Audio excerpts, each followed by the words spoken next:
There's Nothing. that sense is gone. It's just like, what? It Then- tastes, smell. Then I opened up my Johnny Walker, nothing. Then I opened up a bottle of isopropyl alcohol, nothing. And I was just like, I could not. It was the weirdest thing. It's weird, right? Yeah. Oh, Never had that hey, sensation. Mark Armentano's trying to get on Oh, FT, but not able to. Trying to get where? What's trying to get Dave on FT, but not able to. Oh, no, I got him. Oh, gotcha. So are we good? I think we're good. All right. Well, we're almost ready to go live. Are we live on YouTube yet? Are we live? Are we live? Are we live yet? Mark says live? not yet. Not yet.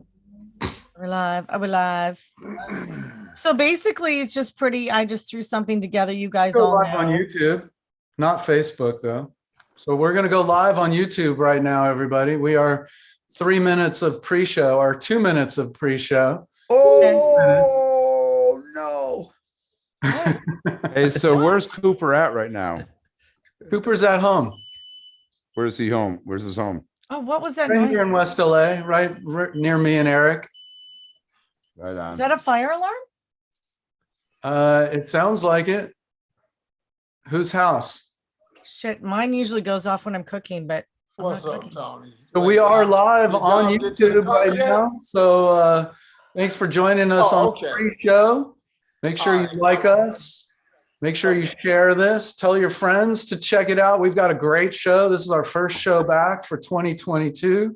Our third season, well, it's our second season, but kind of our third year, I third think it's calendar year. third. Isn't it third I'm season? going live. In I don't know if it's our 1 third season or not. And I'll be Our in season 4 started hours, April but- 20th. minute. 2020 was our first show. 4 hour or Oh. 2020.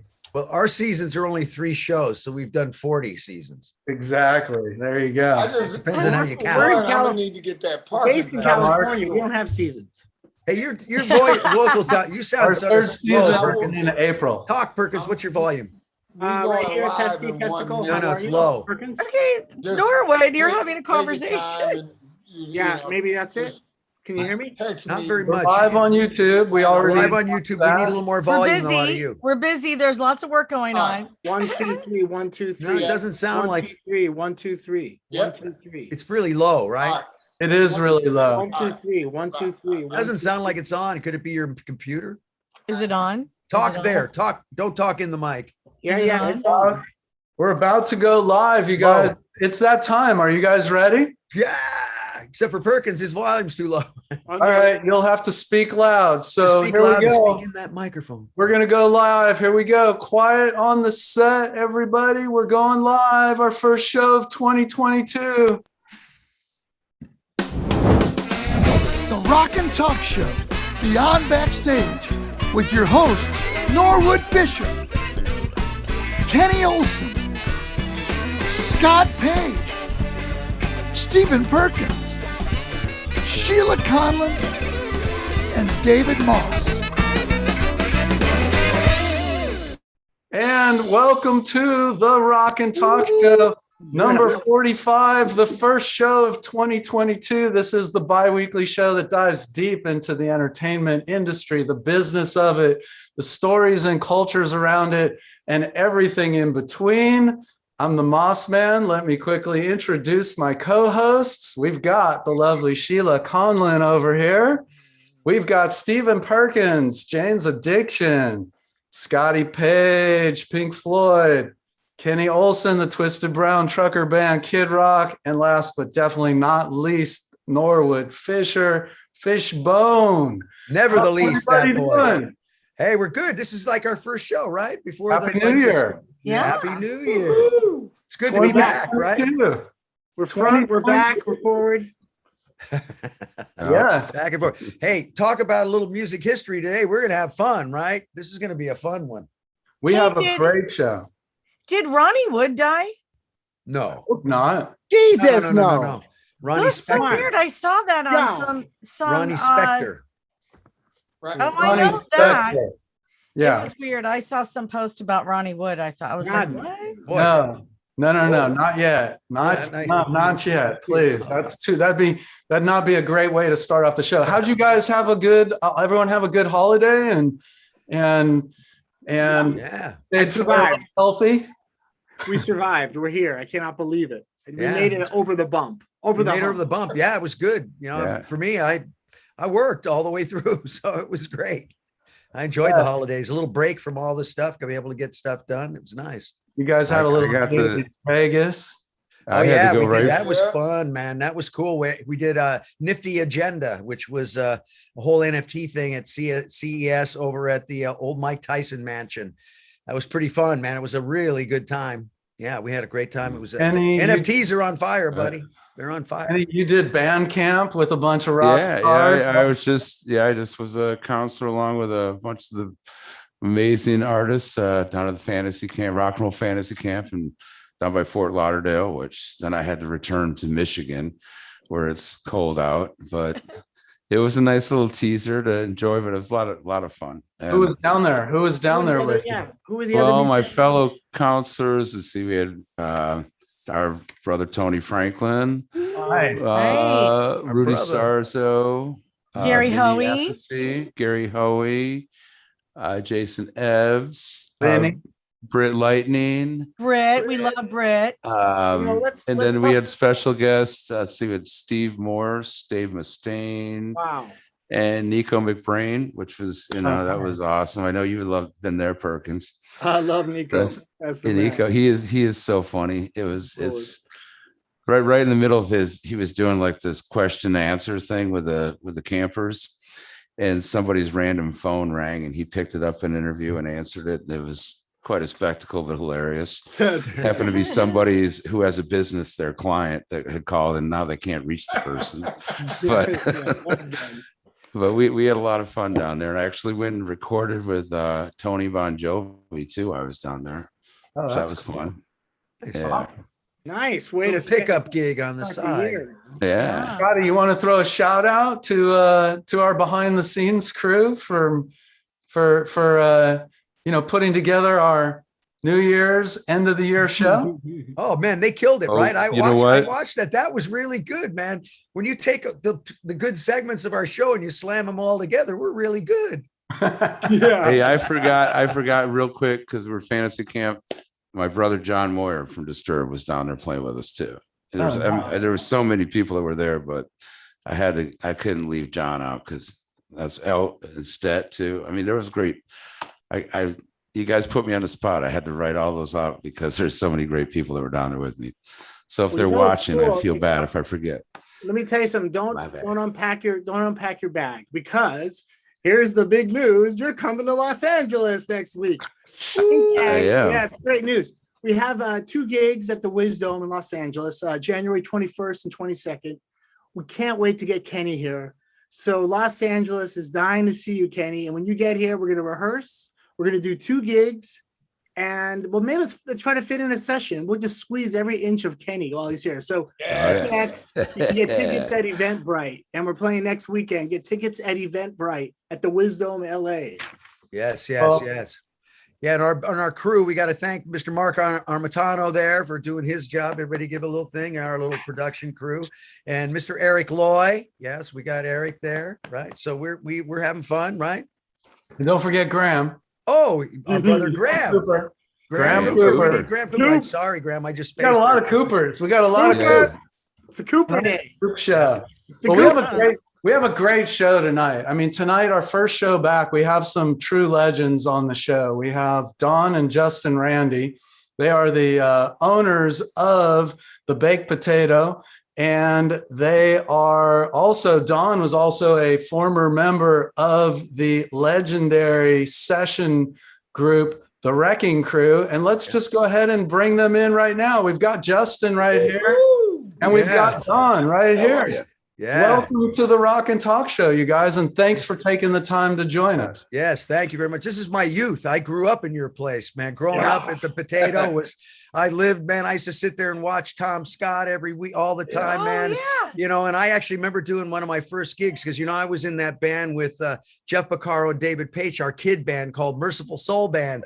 And man, that was such a cool thing. We're a bunch of kids getting there playing the days. And man, listen, the Spud has been such a important thing to the music community in Los Angeles. I don't think there's anything like it. I mean, you know, we always had, you know, Dante's there for a while, but they sort of melted out. And you guys basically held up the torch. And, you know, I've been so thankful to have played there, you know, quite a few times through the years. And it's just the best vibe, best place. And, you know, thank you, Don, Randy, you guys for keeping that alive for us. Thank you. Thank you so much. Yeah. We'll talk about it for a sec. Like how, I mean, honestly, the baked potato is a special. I come there all the time, and, you know, my sort of other family are all the Zappa guys, you know, Joe Travers and Mike Keneally, and all those guys are Kurt Morgan and all those guys from that crew. And it doesn't matter what night of the week. What I always tell people about the baked potato is, you know, there's a lot of clubs that, and we were just talking about this the other night, you know, you don't get an A-lister every single night. Like you'll get an A-lister and then you get an okay, mediocre, average. But at the baked potato, it doesn't matter. I tell people, don't even look at the schedule. Just go. And you're 100% guaranteed to see some of the most amazing musicians in the world. But how'd you guys, you know, what's the catalyst behind opening the baked potato so many years ago? Well, the main reason was I always enjoyed playing live, like most of the studio musicians did, but they had no place to play. The only other place that was decent was Dante's, only they never got paid from there. So when we started, you got paid right from day one.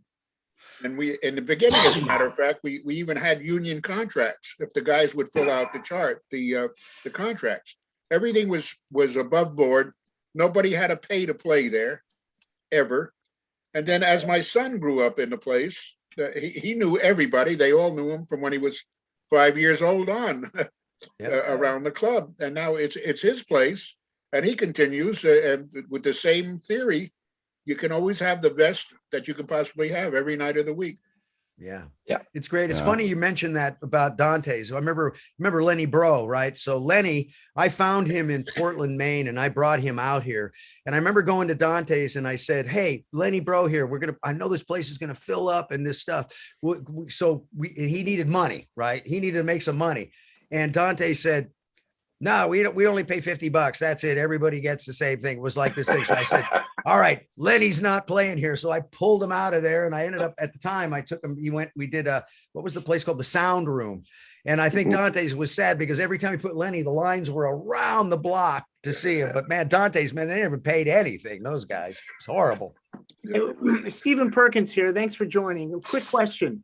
So were the sessions going, and then it's like you needed a place to go later on? So it's like open your own spot, or was it like you guys wanted a place to play to have other musicians come to you? Or was that your exclusive? You and the boys and the girls had your own spot, you know? I'll tell you, when we started in 1970, that was almost the end of a whole era for most of the guys. Not for me. Myself, I continued right up to almost to 95 with as many recording sessions, fortunately. But through the 60s into the 70s, when we were in day and night, I worked at a club called Sherry's on the Sunset Strip. And I was never there. I had substitute piano players that were covering for me till way into almost to the 80s when we had the baked potato. But in the beginning, all my substitute piano players was these unknown guys like Leon Russell, Bruce Johnston, you know, all from different bands. And they would be playing to do a live night covering my ass at Sherry's.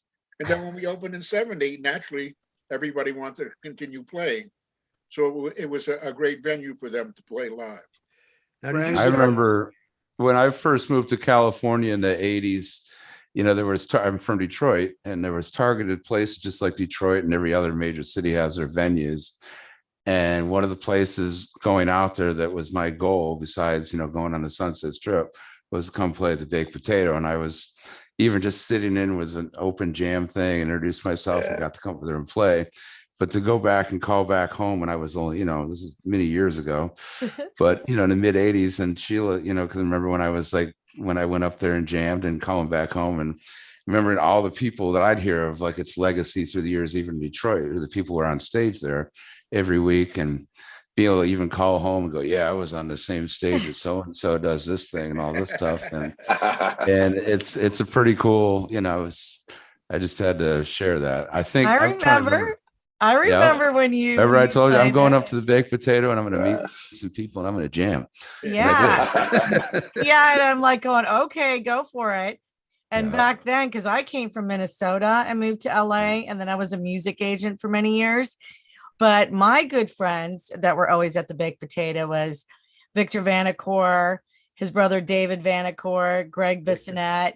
And that was my intro into the Baked Potato. Well, Greg was up there, was one of the first times even up there, because he's a fellow Detroiter, and he was one of my ins when I did get a little night. I got a night. It was, everybody treated me great. I was the youngster up there, and I just remember what a great place. I was just up there with Moss.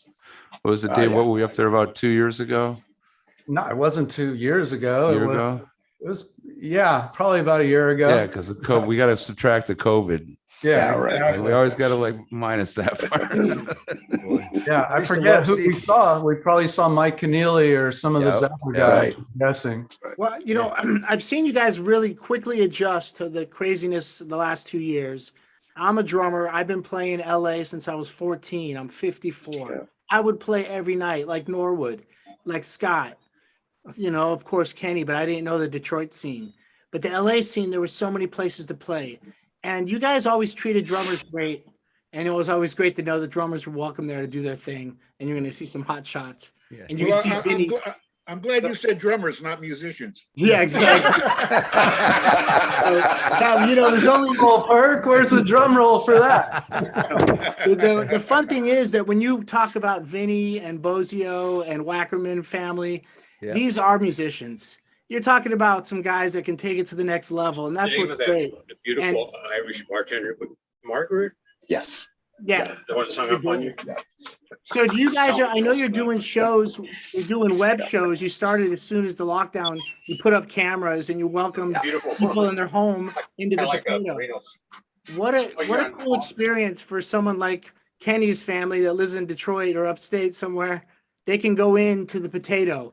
Are you still offering those options where people can view the shows online, or how's that? It's a lot of work. Yeah, and so the live stream thing we had, because there was nothing to do during that time, and obviously the club's empty, and there wasn't a lot we were allowed to do. And I had happened to have bought all this stuff prior to the shutdown because we were so busy.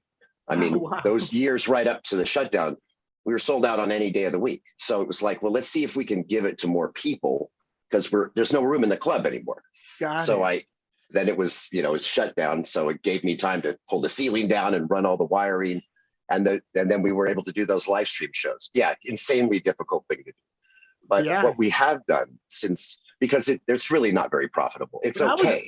But I freaked out how quickly you turned it over. Now I can see why. You already had that. Yeah. You had the equipment in-house. Yeah, it was sitting because you can't buy the equipment. As soon as COVID came, you couldn't buy the equipment. I happened to have it in my daughter's room piled up. Well, okay. And good timing. Yeah, it was really amazing. So we got to do those 36 shows, which you can watch right now. Yeah. But since we reopened, we stopped streaming. But what I've done, because we only had 36 shows, and really it seemed like to do the club the way the club is, like everybody who plays here and comes here, they're like a member of a club. You know what I mean? They know what this is. They know, Yeah. And so since we reopened, I recorded 5-camera, full sound system every single show since we reopened. Whoa! So I've got about 160 shows, and coming in the next 2 months, they're going to build a Netflix of the Baked Potato. Cool. And you just become a member and you just watch all the time. That's because awesome. all the shows are filmed. Yeah, and subscribe to the potato. Yeah, exactly. And also, you got to make them NFTs. You got to NFT all of those things, right? And you got to send them baked potatoes and steaks to their door. Come on. Oh, absolutely. Every service. Exactly. The other thing I noticed that you did, speaking of drummers, you fixed the ceiling. Yes. From you got to take advantage of the shutdown and fix the ceiling and kind of like clean, make the spiffy the place up a bit. Yeah, we did. What's so great about it? It's so intimate. Like you feel like you're just jammed in there. And it's really interesting because I remember anytime I ever had a chance to play the Baked Potato, it's just that is just like it's like a badge of honor in the music business, right? No, really, truly is. It's like, you're going to a place, there's going to be musicians and stuff in there. Yeah. It's just like, you feel like you kind of made it because you get to play the potato. Right. Sure. Right. Exactly. You know what I mean? That was a quest. Like I was saying, it was a quest just to call people back home. Well, yeah, I played a baked potato, even though it was an open jam night. Who cares? I left that detail out. I was like, yeah. I was gonna ask Justin. So Justin, what's it like with the taking over something that your dad had started and you're working with him? I mean, how many years did it happen till you finally had full autonomy, or do you not have full autonomy? Or when I took over when I was a kid, when I was 21. My dad's previous partner, Shelley, who taught me how to do this, because my dad's a musician, he was working. So he had a partner named Shelley, and unfortunately he passed away, but I was standing right here, and I knew everybody. I mean, I have so many stories about that first year. Jeff Beccaro turning to me and saying, "It's going to be okay. You can do this, Justin. You've been here. You can do this, man." And he was talking about making a martini, I think, wasn't he? Yeah. I was 21 years old. I was a kid, and it was kind of crazy, but it's been 35 years now. So some of the most memorable things for me was obviously seeing Lukather there, right? Steve. Oh, of course, And it wasn't just the playing; it was the light reading. It was the reading between the shows. The book, the book when the book came out. Well, oh my God! I want to add something to that. You know how I feel now. Now, here's my son who is running the club much better than I ever did. But now I see everybody's kids playing. Yeah. I'll see Greg Matheson now. His son is playing with him. Yeah. Lee Rittenauer's son is there. Steve Lukather's son is there. Yeah. And Travis Carlton is playing tonight. That's Larry's son. Charles is a guitar player. Travis is a great bass player. One of the best young bass players there are. He is the guy. Wow. He's the LA guy right now. Yeah. Travis is Larry's son. He is the deal. Yeah. Wait, you said Larry Carlton's son? Yeah, he's on stage right now, sound checking. Oh my God! I used to be one of Larry's agents. Oh my God! Yeah. Travis is up there right now. Yeah. How old is he? He's got to be in his 30s. I mean, he's Yeah. But Larry, when Larry came into town, one of his first gigs was doing the Loman and Barkley show at NBC, and my dad was in that band. I don't know if you knew my dad, Bill Page. I did. I knew who that was. Sure. Yeah, sure. So I remember doing that. So I met Larry, and I actually played on his first record. And that was really fun. That's when I was a trumpet player, believe it or not, before I was even a saxophone player. Yeah. I want a quick question about the crew back in the day. I've got a million questions, so I'll just pick one. Tell me everything. Go ahead. No. Exactly. Spill it all. No, it's just so amazing. But after you guys did a session, a week later, you guys would turn on AM radio, driving PCH, and there's the song you played on, right? It was just constant. I loved it. A lot of the guys that were in that wrecking crew. Well, first of all, we were called the Wall of Sound because of Phil Spector, and then we became the wrecking crew because the guys that had done it up to us said those guys are going to wreck the business. Because we were different. We didn't dress up in suits and ties, and we didn't take it as seriously. But I always loved the rock and roll. A lot of the jazzers did it just, because it was their living. That's why we did it. But boy, to hear a song that you played on for me, of all days we're doing this thing, one of my first early hits was Be My Baby. That came, and poor Ronnie passed away yesterday morning, Ronnie Spector. So I can go back to the very beginning to 1963 and on.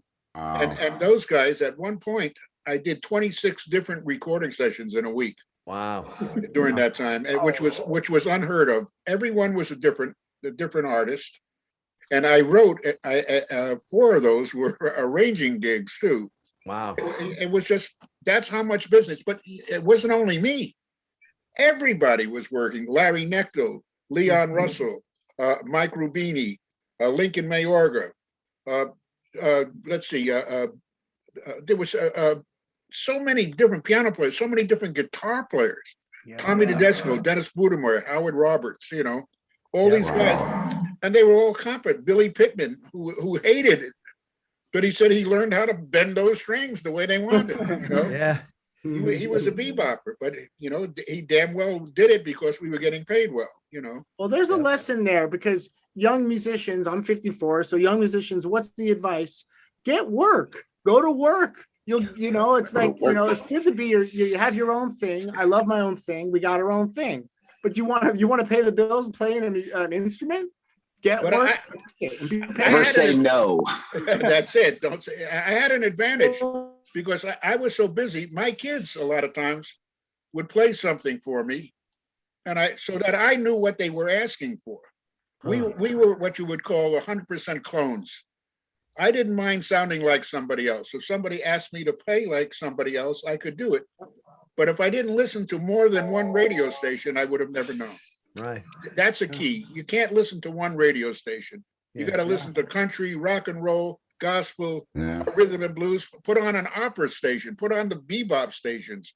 You got to listen to all genres of music, so that if somebody asks you to pay when you're getting $300 for a recording session and they want you to play like somebody, or if you're getting double scale like loads of us did that were in those hit bands, you had to be prepared. Yeah. And we were qualified clones. Okay. Do you have any idea or concept of how many records or songs you actually recorded on? Probably it's on the radio every single day that passes. Probably over 3,000 different sides, Wow. That's crazy. Wow. You did all those records. Stan Ross was my buddy over at Gold Star, right? I actually have the clock. When they let it, I've got the clock. It's actually in another room, the actual clock from Gold Star. Yeah. But he would tell me stories because we were doing all that stuff there. And he told me a story I thought was really interesting I'd wonder if you'd verify this.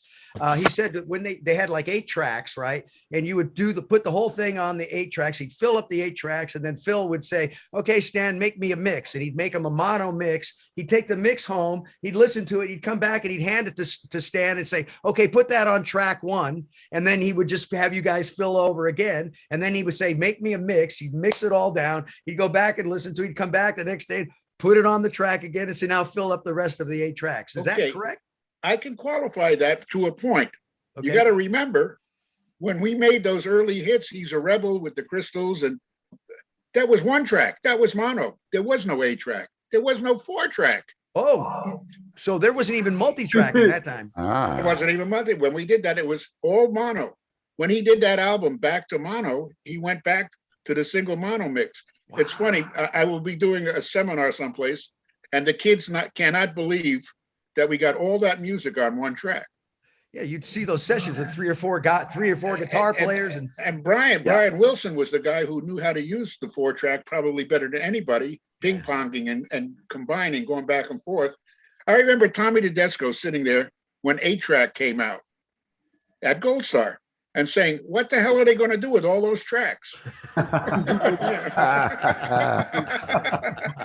That's awesome. They found out. Yeah, give it to the drummer. The drummer will take care of that. Give 7 of them to the drummer. So were you, speaking of Brian Wilson, were you on any of those Pet Sound recordings? Was that some of the stuff you were on? Quite a few of them. It's amazing. God only knows. Records of all time. Good Vibrations took us 3 months to do. Wow. And Mike Melvoin was on that track as a keyboard. So was Larry Knechtel. I came back 4 or 5 times. Yeah. And the only one that knew where I was going was Brian. Yeah. I got a chance to work with Brian. Actually, a relative friend of mine was part of the team that brought him back. And I got to go work with him when he was and I remember going in his studio there in Santa Monica, I guess it was. And that guy, he knew everything he wanted. Like he was just like, play these notes, and he'd dictate exactly what he wanted. It was amazing. I had no idea that he had that kind of chops until I got a chance to work with him. Did they record that at Gold Star, or was that over at the East West? That was at it's East West Studios now, but now actually the same studio where we did Justin's album, the Family album, in that same studio. Studio 3. Studio 3. Yeah. I was able to take my great room. I was able to take my my kid at the time. He was 9 to Capitol, And look, here's a picture of Frank Sinatra. We're standing in the same spot, you know. It really hits them because the history in LA, born and raised, it's all LA for me. You know, I mean, I've spent a little time in New York, Detroit, other cities, but LA, man, the music, the heart and soul. And from funk to rock to dance to Latin, it's all salsa, it's all mixed up. It's the best place for music in the world. I really think. Yeah. And I bet you did a lot of tracks over at Sound City, right? Yeah. Oh yeah. That was my dad's studio. You're That was kidding. place. I grew up in Sound City. So That was a my- great place, great studio. You know, there were so many different studios. The same way there were so many nightclubs that you could play live in. Yep. Most of them are all gone. Some of them should have been gone right from the beginning. But the whole scene changed so much. Yep. I'd say around 1980, 85 is when a lot of the places couldn't keep it up anymore. And then slowly things changed. Musicians don't want to play live, or they couldn't get a gig, or the bands break up. Fortunately for the Baked Potato, if you love music, it's been that same consistent thing for 50 years. Yeah. You know, it's always been, and people want to play there because of that. The sound in there was always amazing. That was one of the main reasons. Loud, but amazing. You know, So, Justin, speaking of the family album, you know, I've seen Don, I've seen you play at the Potato a number of times. I think I even spent a New Year's Eve at the Potato many years ago when you played with your band. And Justin, I saw you get up and sing. You have an incredible voice. I mean, you know, amazing vocal. Do you play an instrument also? I don't know that I've seen you. I play guitar. Yeah. Okay, cool. Okay. Yeah. And your family album, is that something that you recorded with the whole family, or? Yeah. Well, my sister sang vocals with me. My daughter played cello on it, and I brought in Don, Randi, and Quest to the whole band. And it's the family album. So what we did was songs that my dad played on, songs he wrote, songs that, like, my wife brought a song, my daughter brought a song, and we recorded this whole album. And it's awesome. I'm just, you know, we're getting older, and I had never recorded an album with him, and I wanted to make sure that I did that. Because I've been playing my whole life and watching him do this stuff my whole life. So I wanted to make sure that there's a record of us standing there doing this thing. That's awesome. That is fantastic. And Don, how did you become a musician? Was it just in your blood since you were a young boy and you just started playing, or how did it happen for you? Well, for me, I that's funny. I was late. I went fishing my first piano lesson. I was 5.5 years old. It was in February, and the lake had frozen over, so we went ice fishing. And everybody went from when you were 5 on, and you were taken by high school kids or whatever, and we'd go on a lake. And when I got home, my dad said, "Didn't you have a piano lesson?" I said, "Oh, okay." So I went the next day, and that's how it started for me. Wow. And, Where did you grow up when you were younger? Where was that at? It was in the Catskill Mountains, Woodridge, New York. Cool. Right in the heart of a place they call the Borscht Belt. Yep. And it was one of the hottest resort areas forever, especially during the Second World War. Everybody would come up there for vacationing and stay there, especially in the summertime. Wow. In the wintertime, there was 800 people in the little village. And in the summertime, there was 150,000 people. Wow. Of all the bungalow colonies and all the hotels. And most of them are gone, you know, except for the Concord Hotel. And I think Grossinger's, they're still going. But also all the athletes played summer league ball up there. They would come play summer league basketball. Right. And when I was 17 years old, or actually 15, I became friends with a young athlete by the name of Wilt Chamberlain. Oh, And Wilt he's one of the biggest fans of the Baked Potato till he passed away. He would be in the club all the time. Wow. Yep. That's cool. 13. He's on the wall. he's on the wall. Oh yeah. He's famous for a couple different things, and now I just That's why all the ladies started showing up, huh? As many he was famous for that. songs as you've been on. You get a musician crowd. You need somebody to, bring the Let me ladies. tell you, I find that the most exciting thing about the club. The musicians are incredible, but you never know who you're going to be sitting next to. You know, you could be sitting next to Clint Eastwood and you don't realize it. till you say, "Oh my God, there's Clint," you know. Right. And, The cool thing about the baked potato is it doesn't matter where you're sitting because you're that's sitting right. next You to can set them right, exactly. them. That's Yeah, so- awesome. So I was just curious, Don, because you played with obviously the Wrecking Crew, those always. So who were your favorite 3 drummers you played with? I'm just curious. Your favorite. Well, I have one very, very special guy who played with me before he played with anybody else. His name is Jim Keltner. Oh, wow. Keltner, my And brother. it's kind of a cute story. Leon Russell was my substitute piano player. He subbed for me, and when Keltner was my drummer, and I get a call from him. He said, "Who the hell is that guy?" He says, "He's so easy to play with." I said, "I know it." The next thing I know, he uses Jim Keltner with Gary Lewis and the Playboys. Yeah. And Jim comes to me and says, "They offered me the gig, Don. You think I should?" He's got tears in his eyes. "Should I take it?" I said, "Of course, you better take it," you know. And I knew that was the beginning. Yeah. He was an amazing drummer right from the get-go. Yeah. But as far as I've been so lucky to work with some of the greatest drummers of all time, you know, from Vinny on, you know, guys you probably don't know about. Well, you've worked with James Gatson, another one of my favorite. Oh man, Gatson. Sure. James drums Gatson. Besides Perkins, you know. Oh, I love James. But what about how, besides Hal's playing, what about Hal's sense of humor? The Blaine jokes. I mean, the guy was like, he's a Bible of jokes. The lady that did that book, Sticks and Skins, whatever. Yeah. We honored Hal downtown at the Grammy Theater. Yeah. And it was all drummers, and it was Justin sang, and my daughter sang, Leah sang, and we did all Wrecking Crew things. But you know, all the guys came, and Kenny Aronoff was there. Robinson was there, Breckline, you know, great drummers, every one of them. And Gadsden was there, and Gadsden just nailed it. You know, he's just so easy to play with. Oh, He wasn't there to prove anything, you know. Whereas the other guys wanted to show off a little bit, which I don't blame them, you know. What an opportunity. Gadsden is like groove man. You know, and when you looked out in the audience, it was mostly, I'd say 80% drummers. It was like the trial at Nuremberg, you know.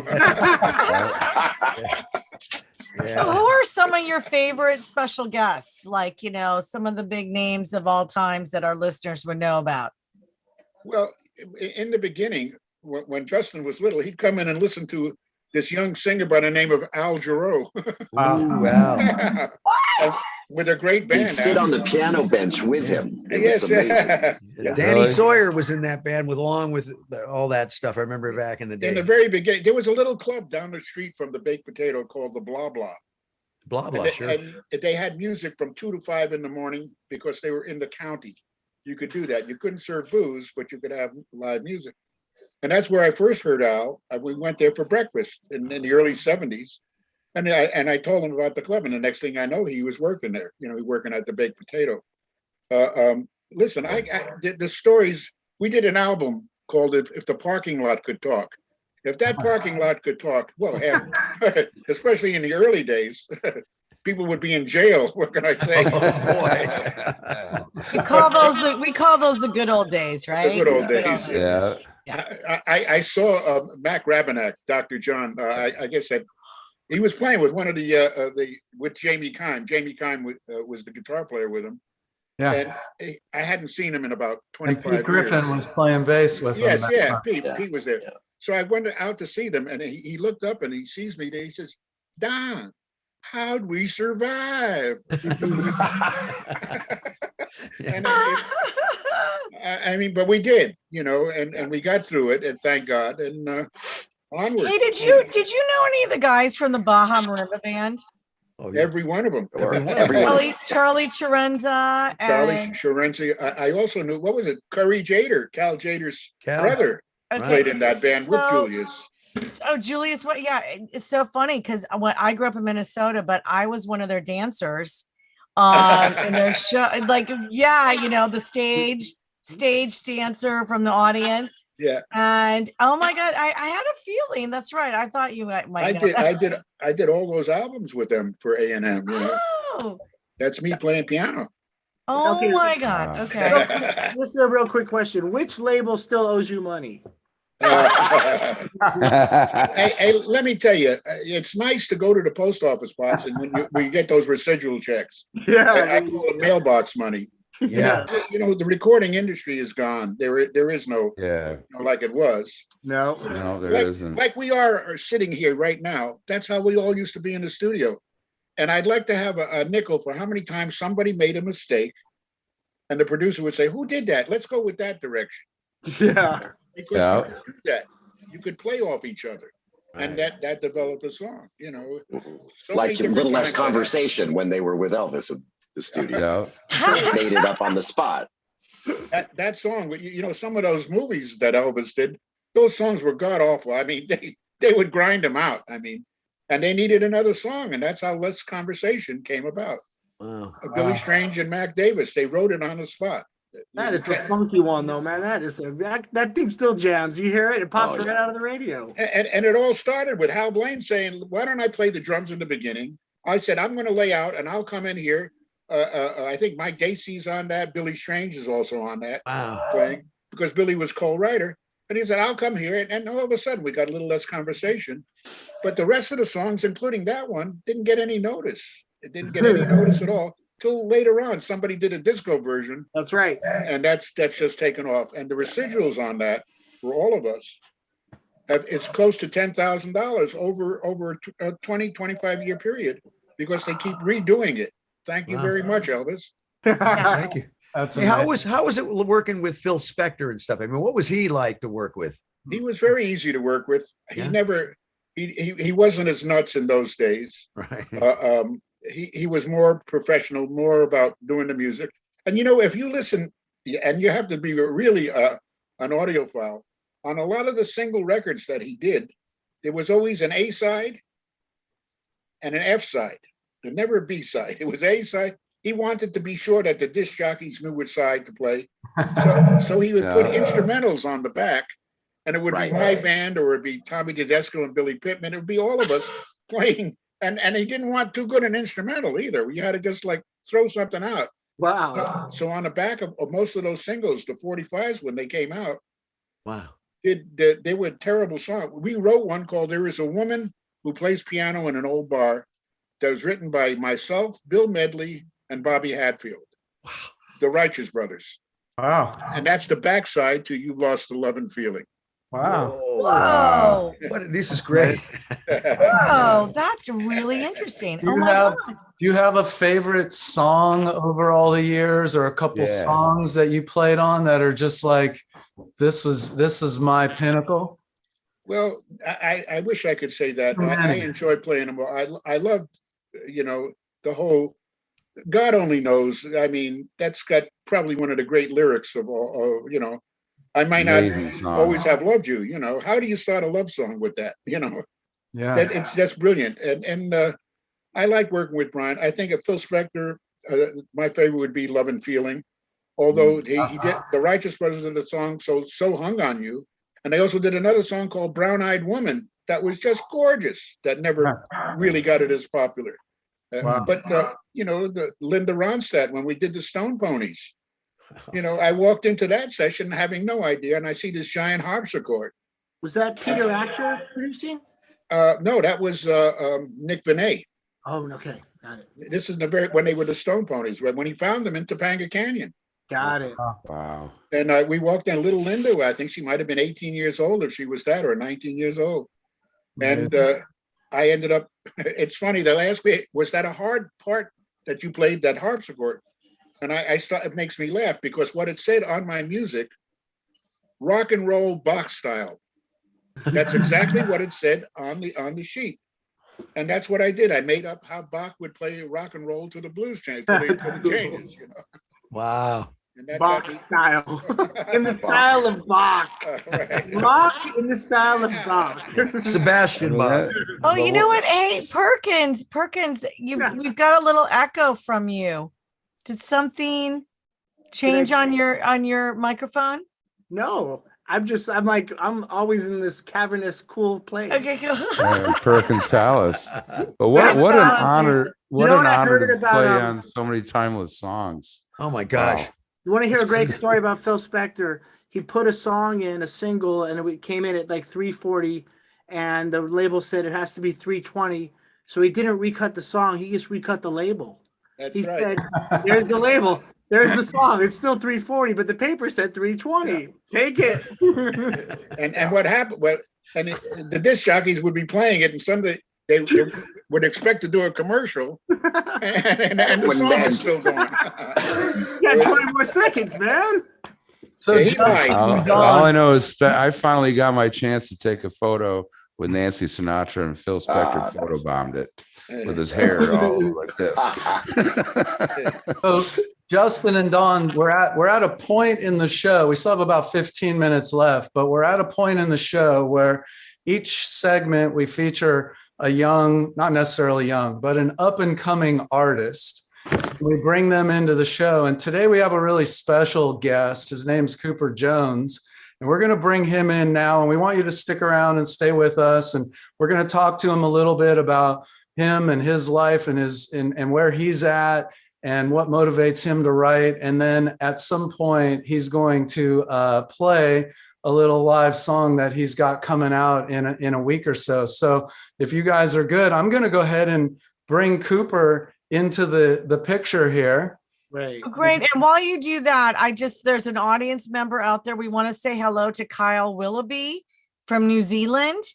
Thank you, Kyle, for joining our show. Willoughby, and happy to have you on board. Let's join Kyle in New Zealand. Let's go. I'm down. Yeah. They don't want us there, unfortunately. So welcome to the show, Cooper. Cooper Jones. How are you, Cooper? Good. How are you guys? So Boy, Cooper, this is a great show. This is a great show to be on, buddy, because you're looking at one of the most legendary musicians in history sitting right next to you on this screen right now. So he's going to let a lot of his little voodoo's going to run off on you, so you can have the same career. You're in the mojo zone now. You are right now, buddy. So let's talk just briefly about how I met Cooper. One of my best friends in life, who I've known most of my life, Chris Martin and Amy Martin, helped start a nonprofit foundation called Dealing for Duchenne. Duchenne is, I'm actually going to let Cooper talk a little bit more about Duchenne, but Chris and Amy have 3 beautiful kids, and their youngest son was diagnosed with Duchenne when he was about 5 years old. And they started this nonprofit to raise money and ultimately bring Cooper's parents, who just happen to be the world's leading experts on Duchenne, out to California or here to open up the UCLA Duchenne Center at UCLA. And that's really how I kind of met Cooper, was through Chris Martin. So Cooper, talk for a moment. Just tell us a little bit about that and Duchenne and how, music has helped you, get through what you're dealing with. Yeah, well, Duchenne muscular dystrophy, called like DMDs. It's kind of complicated, but simply it's kind of just like a muscle wasting disorder, basically, like a genetic thing. So it's kind of like a muscle weakening thing. So it's kind of a lot of things I can't do, but I was really lucky. I found music, and that's one of the only things I'm able to. Well, I mean, that's one of the biggest things. Like, I'm really grateful that I found that, because there's a lot of things I can't do. Like, what can't you do, Cooper? What are you not able to do? Well, I mean, I don't know if it's obvious, but I'm in a power wheelchair. So I can't walk or run. It's kind of like a progressive thing. I used to be able to do those things, but it kind of just takes things away. So just so you know, it's not obvious. It's hard to tell, and it's not obvious. So with the degenerative disease, you know it's coming. Is it the fear, or you just face the fear with your music? Is that what the music helps you through the fear? I can imagine. Well, it's definitely good. It's got to be so scary. It's a really good distraction, because I mean, obviously, I could think about this constantly, but it's like, who would want to live like that? So it's kind of it's a good to keep yourself occupied with, especially in music and writing songs. Really, it's a good distraction. It's a good thing. Yeah. Absolutely, man. Because how long have you been playing? When did you start playing the guitar? Like in I want to say 2018 or 17. So it's been about 3.5 years, I think. Huh? But I really started writing my own songs about 2 years ago. That's when I started writing my first song was called She's Gone, and it's on Spotify now. But like I wrote that like in 2019, I think. Wow. And what's that about? You're a hero in my book.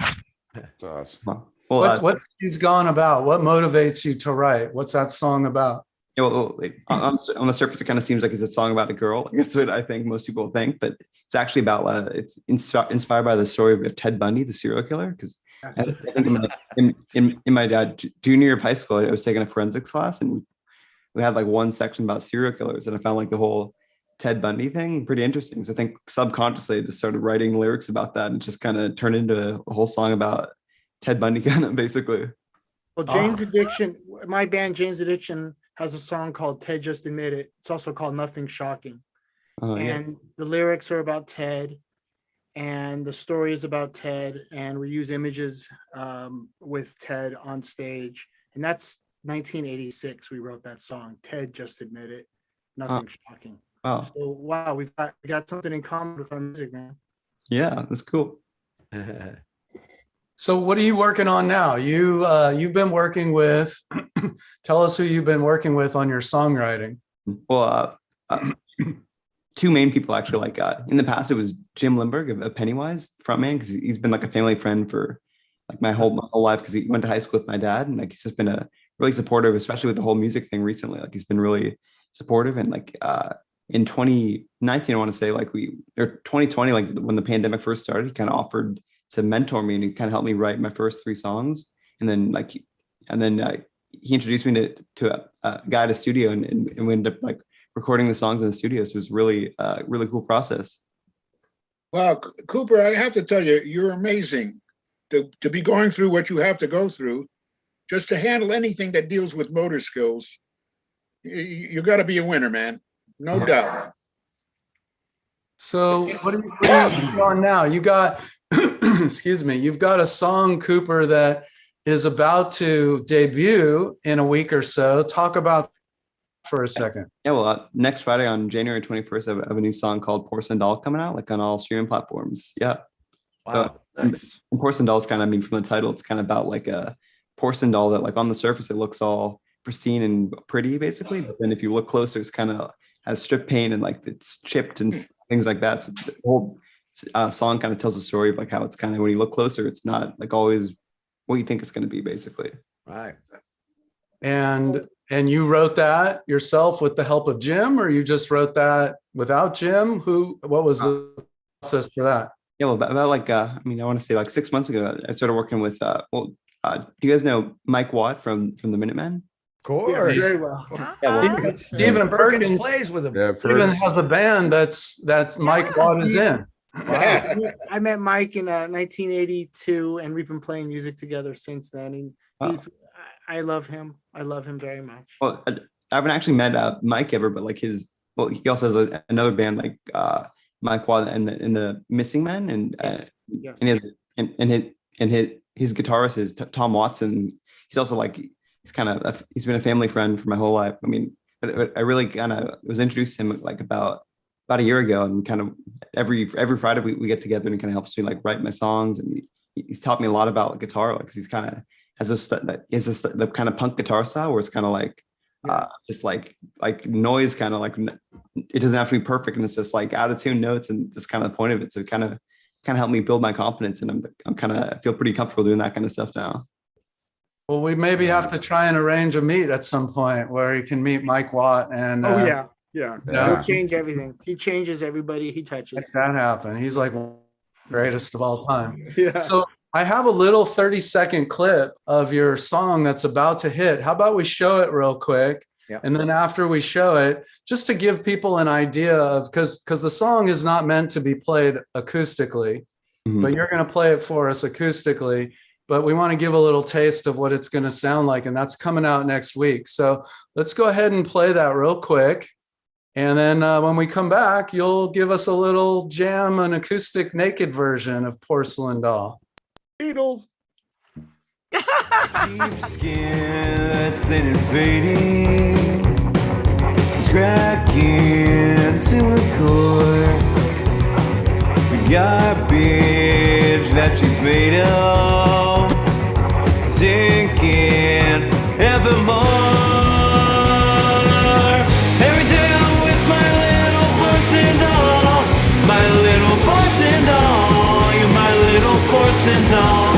I really wanna play with you.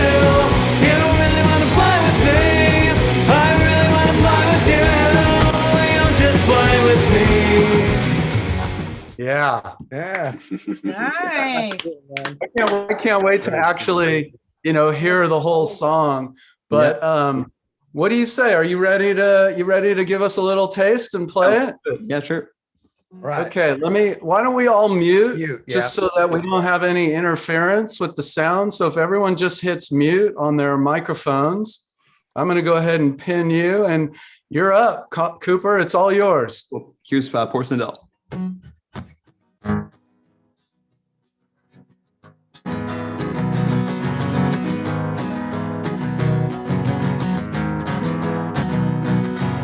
With some broken parts and hidden marks,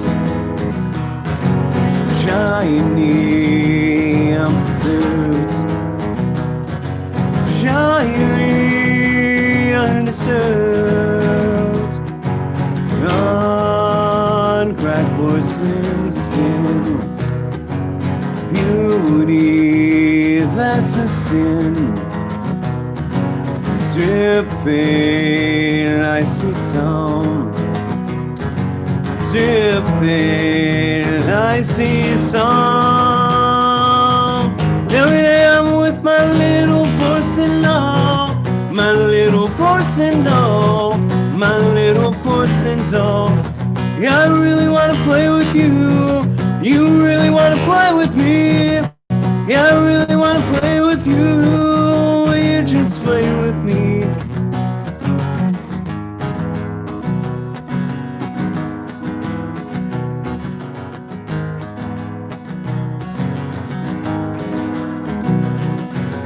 Perfect porcelain beauty,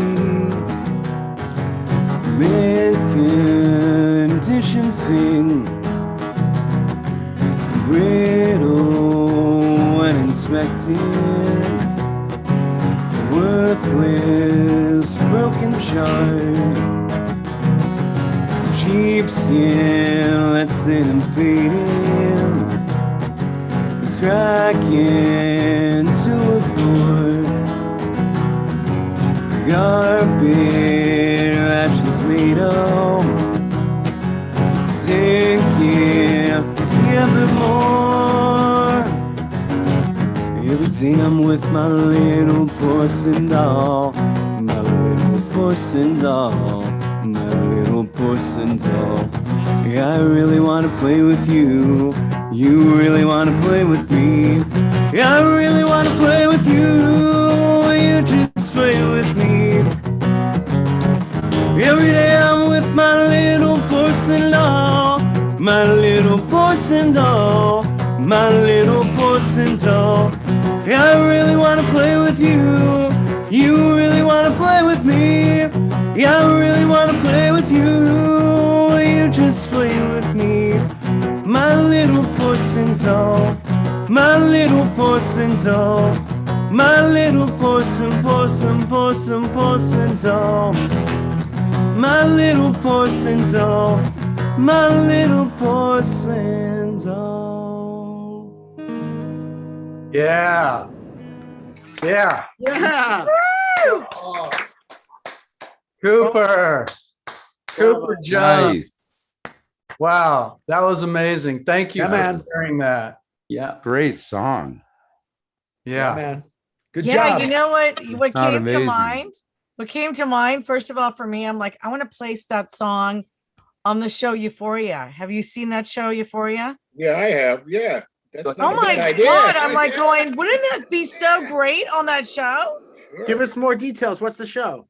It's with Zendaya, who's an amazing actress, but it's about young people that go through a lot of addiction, sexuality, curiosity. Like a coming of age thing?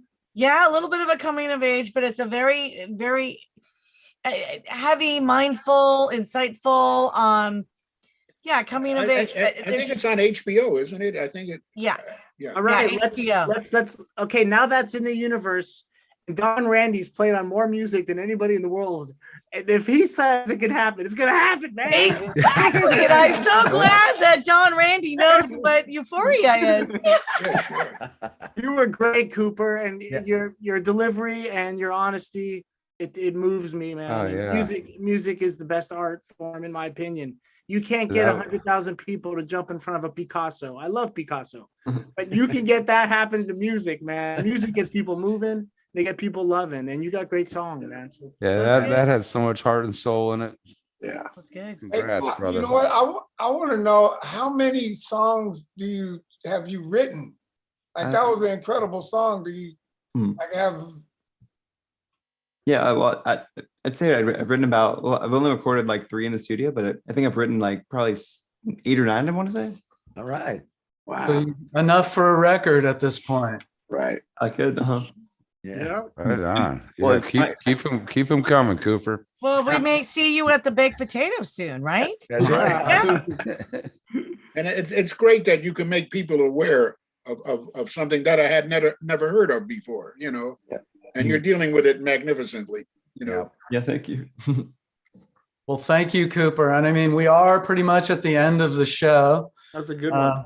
This was a good one. I mean, Cooper, you inspire us all. Thank you. Don and Justin, you inspire us all. Thank you, guys. I can't wait to come back to the baked potato. I'm excited about the Zappa band coming up. Sure. Like 4 nights or 5 nights or whatever the heck they're going to do. I mean, gosh, that's incredible. And I can't wait to talk Don to come back on again so we can talk some more about all this music stuff. Great, man. It's unbelievable, all these stories. Wow. Unreal. I know, right? You know what? I did write a great book called "You've Heard These Hands." Heard these hands. I like I it. love it. I love it. Great Wow. name. I didn't know that. All right. That's brilliant. Who's who we handing off to here real quick? Okay, we're going to hand it off to right now to me. Okay. We're going to wrap it up. We're going to say this is a great show. Thank you all for joining. Don, Justin, Cooper Jones. Don't forget to check out everything and everybody fabulous at the Baked Potato. And then obviously Cooper Jones, his new song is coming out on January 21st. Check that out. And where, Cooper, where can people check that out? Well, it's pretty much like on all streaming platforms. So like Spotify, Apple Music, I think Amazon Music too. All the big ones. Oh, that's awesome. So everywhere. And then, of course, don't forget about ThinkX playing at Wisdom, January 21st and 22nd. Get your tickets on Eventbrite. And then Kenny Olson, turning it over to you. Well, I would like to thank our sponsors, Randy Fuchs, Artist Relations, Lewitt Microphones, IK Multimedia, TPI Films, From the Earth, and then our crew as well, producer and director Eric Loy, assistant producer and creative director Mark Hamatano, and our editor Graham Cooper. Yay. All right. And like us on Instagram, YouTube, Facebook at The Rock and Talk Show, and click us on our YouTube channel. Subscribe, like us, all that great, amazing stuff. And Moss, will turn it back to you to take us out. And don't forget, you can also find us on all the podcast platforms through the C-Suite Network. You can find us on Apple Podcasts, Spotify, iHeart, and any other podcast platforms there are. Don, Justin, Cooper, don't leave just yet. Hang on till the end of this, but we're going to close it out with our typical closing. Get funky.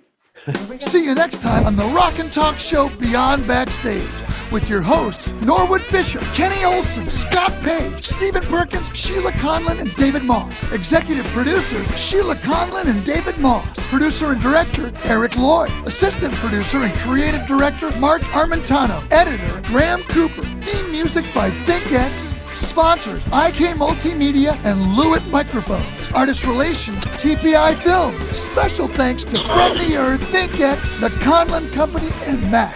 Check us out on YouTube/The Rock and Talk Show. Facebook and Instagram at The Rock and Talk Show.